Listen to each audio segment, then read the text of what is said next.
Why didn't the British try to retake America after the American Revolution? Think about it. They had the world's most powerful navy, a global empire, and the sting of losing their prized colonies across the Atlantic. You'd imagine they'd be eager to reclaim what was once theirs, right? But strangely, they never really did. No full-scale invasion, no major effort to crush the fledgling republic. Why?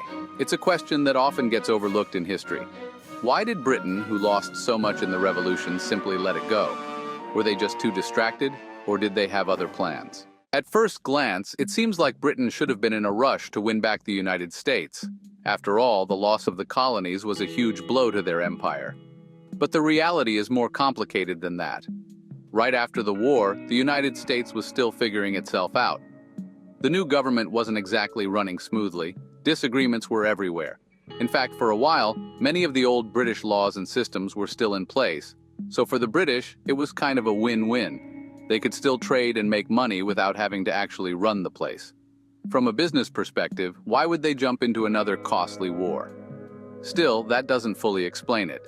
Britain could have easily tried again, especially once the US started writing its constitution and putting new restrictions on trade. But here's the thing. Britain didn't actually believe the American experiment would last.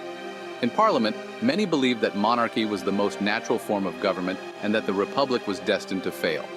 Some even thought the Americans would eventually come crawling back asking for a king. Sounds wild, right? But this was a real belief at the time. To the British, America was just a rebellious child going through a phase. But let's not forget what else was happening in the world. Right after the American Revolution, France had its own revolution, and then for the next 2 decades, Britain and France were at each other's throats. For Britain, Napoleon was a much bigger concern than the United States. In fact, the War of 1812, often seen as a rematch between the United States and Britain, wasn't even about reclaiming the colonies. Sure, Britain occupied some territory like parts of Maine, and there was talk of turning it into a new British colony called New Ireland. But the British government wasn't trying to take over the whole country again. They were just trying to settle some border disputes and expand where they could. So why didn't they push harder? Well, when it came time to negotiate peace, Britain was more concerned with what was happening in Europe than what was going on in North America. The map of Europe was being redrawn after Napoleon's defeat, and Britain's main focus was keeping peace on that side of the world. The last thing they needed was more conflict across the ocean. They decided it was better to just restore the borders as they were before the war. In the long run, it was the safer option. And by the mid-19th century, the United States had grown too powerful to mess with. Britain had its hands full expanding its empire in India and Africa and dealing with tensions with Russia. North America just wasn't the priority anymore.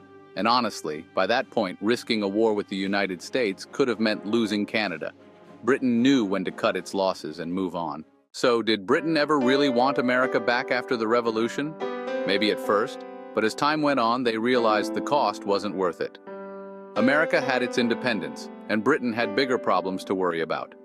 The dream of bringing America back into the empire slowly faded, and by the time anyone thought about it again, it was far too late. The world had moved on, and so had the British.